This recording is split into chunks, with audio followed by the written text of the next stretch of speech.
Welcome to the right side of X, where we cover right-wing posts from the X platform. After Fraser Nelson's outrageous interview with Unheard, where he states there is no proof that violent crime has increased, and to the contrary has gone down significantly, right-wing comedian and political commentator Leo Kearse, while attaching a news clipping of a woman stabbed in the neck at the recent Birmingham stabbing spree, sarcastically remarks, Hopefully Fraser Nelson will be at the foot of her bed soon to explain how statistically her neck is actually less stabbed than it's ever been.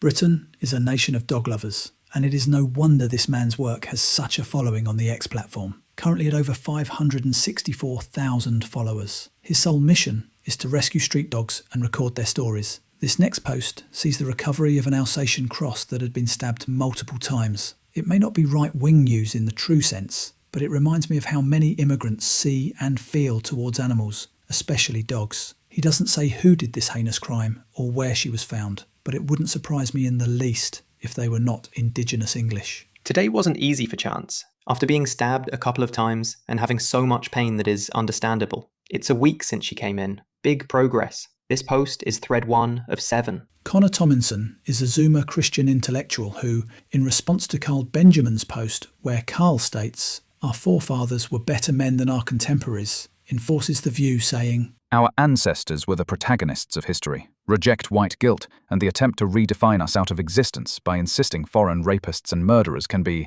as British as you and me. Do not waste what you have inherited. This next post comes from a name I haven't heard from for a while, philosopher Mr. Stefan Molyneux. Here he replies to leftist Jamie Kay, who states, "A non-white person can be English. Fact." Stefan knocks him out with one killer blow. Wonderful. So the British in India were just Indians. There was no colonization. Fact. It never ceases to amaze me on how blinkered the left are on things that are staring them in the face. Nobody disagrees that it is a fact that the BBC did intentionally edit the Trump footage of his speech shortly before the election, and yet the likes of Ed Davey still sees it as the world's #1 news source. Carl Benjamin tells it like it is. Is it because they just flat out lied about him?